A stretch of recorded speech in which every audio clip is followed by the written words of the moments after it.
Welcome to English with Mark. Grammar with like.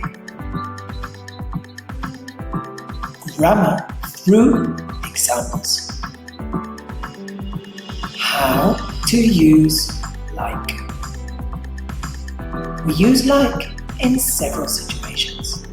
But how? We use like to talk about things we enjoy doing. I like watching TV.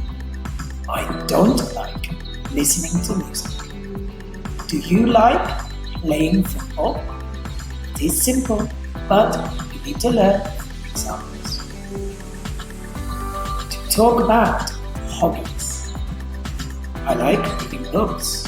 I don't like surfing the internet. Do you like meeting friends? To talk about things we do happily. I like learning English.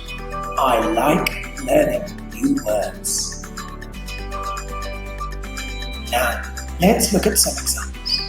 What do you like doing? I like running. I like playing video games. I like learning languages.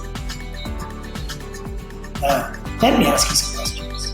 Do you like watching TV? No, I don't. Do you like learning English? Yes, I do. What do you like doing in the week? I like going to English class. What do you like doing on the weekends? I like going out with friends. My best friend likes playing video games. My brother doesn't like sports. Grammar through examples. Keep on learning. Enjoy your English.